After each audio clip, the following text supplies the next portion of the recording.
Не, вы скажете, да? Да.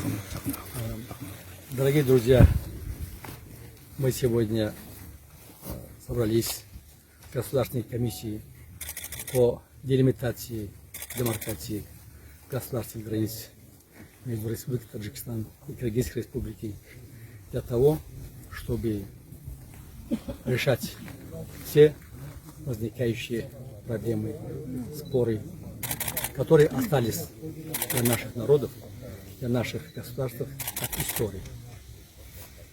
У нас сегодня состоялся очень плодотворный разговор, инициированный главами наших государств. То, что произошла трагедия на приграничных районах, она никогда не должна повториться. Потому что на этом участке живут наши народы в долгий исторический период. Народы очень дружны, они особую какую-нибудь претензию между собой не имеют.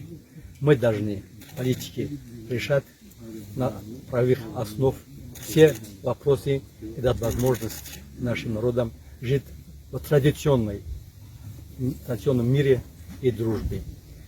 Сегодня, когда мы обсудили вопрос, достигнуты принципиальные согласия на решение вопросов в интересах обеспечения мира и стабильности на киргизской, таджикской земле. Я думаю, я убежден, что мы это делать можем, что мы будем в скорейшем времени решать все проблемы, и наши народы будут жить, как всегда, в дружбе, взаимопонимании, и будет обеспечена полная стабильность. Спасибо.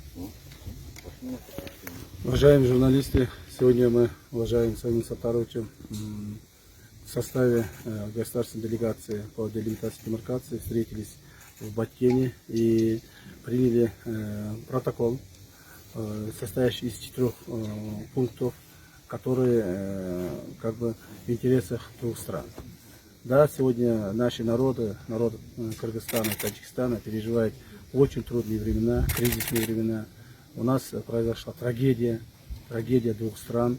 И нам было очень тяжело в это время встречаться и провести работу. Но тем не менее, по поручению наших глав государств мы провели данное мероприятие, в результате чего приняли полное решение о полном прекращении всех стрельб и отвести все войска и воинские формирования, находящиеся вблизи границы, на свои места дислокации, постоянные места дислокации. Кроме того, с сегодняшнего дня усилиями наших уважаемых соседей и нас, даст Бог, наступит полная тишина, мир и спокойствие в наших странах, особенно в приграничных районах. Поэтому мы очень надеемся, что те принятые решения, которые нами были отмечены в этом протоколе, будут выполняться. Спасибо. Спасибо. Спасибо. Спасибо.